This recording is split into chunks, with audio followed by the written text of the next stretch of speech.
Hello everybody, welcome to Royzik way. Royzik way के YouTube channel पर आप सभी लोगों का स्वागत है, अभिनंदन है। आज का वीडियो संबंधित है इंपैरेटिव सेंटेंसेस से। इंपैरेटिव सेंटेंसेस जिन्हें हम इंपरेटिव सेंटेंसेस भी कहते हैं, इसका तात्पर्य हिंदी में होता है आज्ञात्मक वाक्य। आज्ञात्मक वाक्य भी बोलते हैं इनको, आदेशात्मक वाक्य भी बोलते हैं, सुझावात्मक भी बोलते हैं, साथ में बोलते हैं इनको प्रार्थनात्मक वाक्य। इन सभी वाक्यों की चर्चा आज के इस वीडियो में हम कर रहे हैं। वो क्या है कि यहां पर हम बात कर रहे हैं एक्टिव सेंटेंसेस की, अर्थात इंपैरेटिव सेंटेंसेस को किस तरह से आप पैसिव वॉइस में बदलेंगे, एक्टिव को किस तरह से पैसिव वॉइसेस में बदलेंगे, इस बात की जानकारी हम दे रहे हैं आप सभी को आज के इस वीडियो में। तो डियर स्टूडेंट्स एंड लर्नर्स, आप सभी के लिए ये वीडियो बेहद कारगर साबित होगा, इंपॉर्टेंट होगा। यदि आप किसी भी वनडे एग्जाम की तैयारी कर रहे हैं या फिर चाहते हैं अंग्रेजी को धारा प्रवाह बोलना, बहुत ही अच्छे तरीके से ढंग से बोलना, ताकि हम अपनी बात को सामने वाले तक प्रेषित कर सकें, पहुंचा सकें, सेंड कर सकें, उन सभी बातों के लिए ये वीडियो कहीं ना कहीं आपके लिए बेहद कारगर साबित होगा। यदि आप तैयारी में हैं, एनडीए, सीडीएस, एयरफोर्स, नेवी या फिर एमएनएस जैसी परीक्षाओं की तैयारी कर रहे हैं, एसएससी, बैंक, रेलवे जैसी परीक्षाओं की तैयारी कर रहे हैं, टीजीटी, पीजीटी है, साथ में टेट वगैरह हैं, इन सभी की तैयारी में यदि आपने कदम बढ़ाया है तो निश्चित तौर पर यह वीडियो आपकी मदद करेगा ही करेगा। वीडियो को आप अंत तक देखिएगा ताकि ये आपके कार्य आ सके। तो चलिए स्टार्ट करते हैं वीडियो को। यहां हम देख रहे हैं एक्टिव सेंटेंसेस, और एक्टिव सेंटेंसेस जो होते हैं हमारे इंपैरेटिव सेंटेंसेस में, उनकी एक खास बात क्या है कि वो वर्ब से स्टार्ट होते हैं। वर्ब यानी क्रिया की पहली अवस्था, first form of the verb से स्टार्ट होते हैं, क्योंकि ये कार्य अभी हुआ नहीं है डियर स्टूडेंट्स। ये कार्य होगा, आपसे कहा जाएगा, आपको आदेश दिया जा सकता है, आपको सलाह दी जा सकती है, इसलिए शुरुआत में इनकी V1 आता है। V1 यानी वर्ब की पहली अवस्था। V1 के बाद हम यहां पर पाएंगे ऑब्जेक्ट को या अदर वर्ड्स को। अदर वर्ड्स को शॉर्ट में हमने OW लिखा है यहां पर डियर स्टूडेंट्स। तो V1 से स्टार्ट लेंगे, और इसमें एक और महत्वपूर्ण जो बात है वो है कि यहां पर सब्जेक्ट होता नहीं है, और यदि होता भी है तो वो सेकंड पर्सन प्रोनाउन यू के रूप में रहता है, जो हिडन रहता है, छिपा रहता है, साइलेंट रहता है। हाँ, यदि आप इसको चाहें तो बोलचाल की भाषा में विशेष परिस्थितियों में यदि आपको सामने वाले व्यक्ति को फोर्स करना है, एम्फसाइज करना है, हाईलाइट करना है, तब आप यू का यूज कर सकते हैं, लेकिन फिलहाल अभी हम इसका यूज नहीं कर रहे हैं। तो देखिएगा, V1 से स्टार्ट होगा, ऑब्जेक्ट होगा। जब इस प्रकार के सेंटेंसेस को हम पैसिव वॉइस में चेंज करते हैं, बदलते हैं, तो आखिर वो स्ट्रक्चर क्या हो सकता है डियर स्टूडेंट, आइए देखते हैं इस स्ट्रक्चर को भी।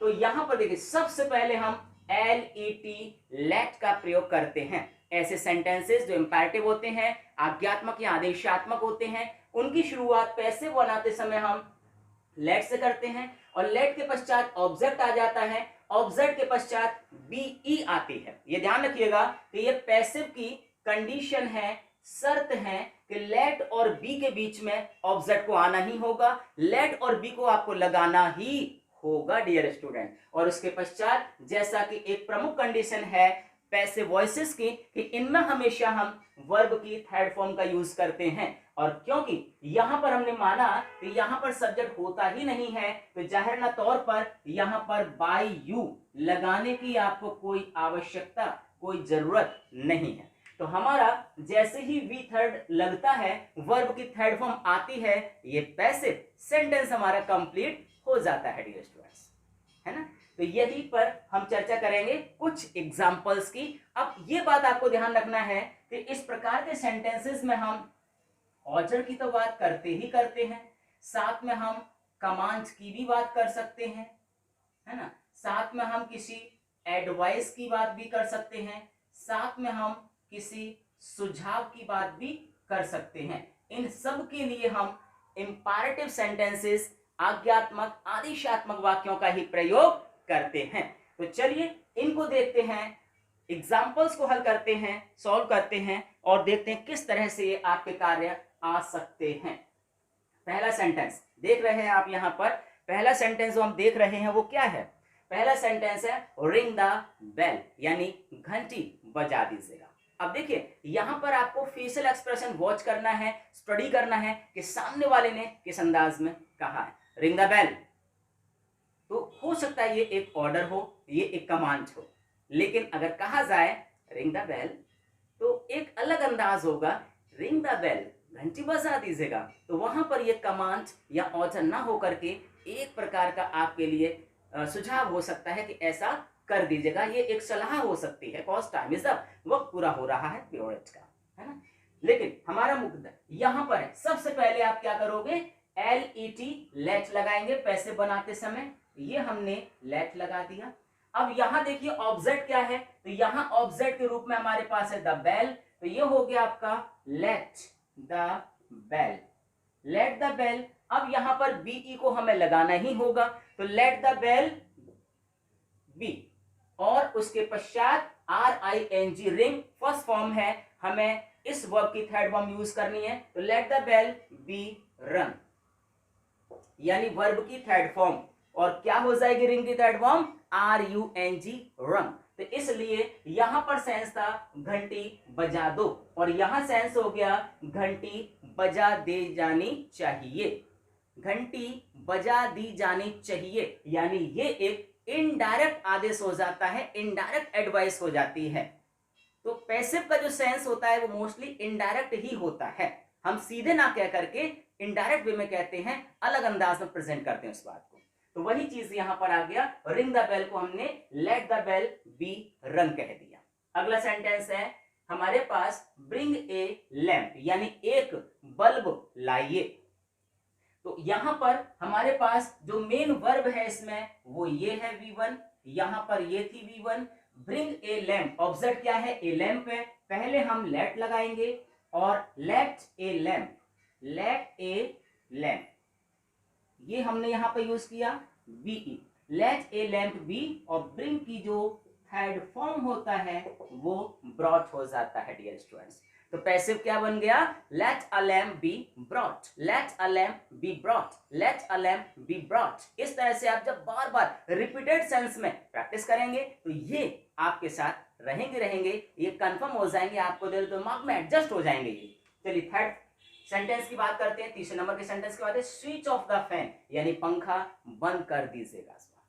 तो स्विच ऑफ द फैन यानी पंखा बंद कर दीजिएगा, ये सेंटेंस आपके लिए है, इसमें वर्ब की फर्स्ट फॉर्म जो सबसे पहले आ रही है क्या हो सकती है डियर स्टूडेंट, वो है स्विच ऑफ, और ऑब्जेक्ट क्या है, द फैन। तो हमने यहां पर सबसे पहले लगा दिया लेट, लेट ऑब्जेक्ट आ गया the fan, let the fan be, और यहां पर हो गया हमारा स्विच्ड, यानी वर्ब की थर्ड फॉर्म।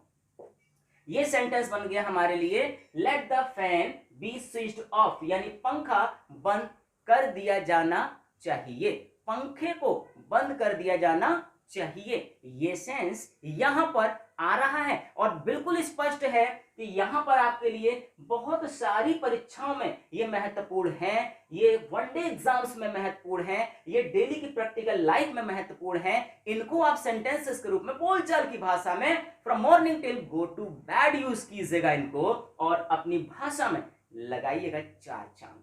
तो late the fan B switched off, यानी पंखा बंद कर दिया जाना चाहिए, पहचान के रूप में हमेशा इनमें वर्ब की थर्ड फॉर्म का हम यूज करते हैं। अगला सेंटेंस देखिएगा, call the doctor just, call the doctor just, यानी डॉक्टर को तुरंत बुला दीजिएगा, अभी अभी बुलाइएगा, इसी क्षण इसी पल बुलाइएगा। तो ये एक प्रकार का ऑर्डर है, एक कमांड है, इसलिए शुरुआत हमारी लेट से ही होगी, हमने यहां लेट लगा दिया, और ये इसके पश्चात आ गया द डॉक्टर, यानी let the doctor, the doctor, let the doctor be, है ना, बी कॉल्ड, और लास्ट में हमने लगा दिया just, late the doctor be called just, यानी डॉक्टर को तुरंत बुला दिया जाए, अभी बुला दिया जाए। let the doctor be called just, let the doctor be called just, let the doctor be called just। तो यहां रखिएगा कि यहां पर इसे हम लेट नहीं कहते हैं डियर, से लेट कहा जाता है, लेट, क्योंकि प्रोनाउंसिएशन का भी अपना एक स्थान है, प्लेसेस। और वर्ब की थर्ड फॉर्म यहां पर आ ही रही है, late the doctor be called. अगला सेंटेंस लेते हैं, पोस्ट दिस लेटर, अर्थात इस पत्र को डाक में डाल दीजिएगा। Post this letter, post this letter, इस पत्र को डाक में डाल दीजिएगा। अगर आप इसे उच्चारण के तहत बात करेंगे तो ये हो जाएगा post this letter, post this letter के सेंसेस में हम यूज कर सकते हैं, लेकिन यहां हम बात कर रहे हैं how to make passive sentence from act sentence। In that condition you have to keep in your mind what the object is, object क्या है, and what our verb is, our verb क्या है, और verb की कौन सी अवस्था आनी है, ये तो आपको पता ही है, verb की थर्ड फॉर्म ही आनी है। इसलिए अब इस सेंटेंस को जब हम कन्वर्ट करेगा, ट्रांसलेट कन्वर्ट करेगा, चेंज करेगा, तो ये हो जाएगा let this। देखिएगा सबसे पहले let this ऑब्जेक्ट है यहां पर, let this letter, और हेल्पिंग वर्ब के रूप में बीई आ ही रही है। let और बीई पैसिव बनाने की कंडीशंस है इंपैरेटिव सेंटेंसेस में, तो let this letter be posted, ये कंडीशन यहां पर आ जाती है वर्ब की थर्ड फॉर्म के रूप में। तो ये आपने देखा कि किस तरह से हमने इंपैरेटिव सेंटेंसेस को लिया हुआ है, आज्ञात्मक आदेशात्मक वाक्यों को हमने लिया हुआ है, कैसे हमने एक्टिव सेंटेंसेस को पैसिव में कन्वर्ट किया हुआ है। ये इंपैरेटिव सेंटेंस का एक फॉर्म है, एक अवस्था है।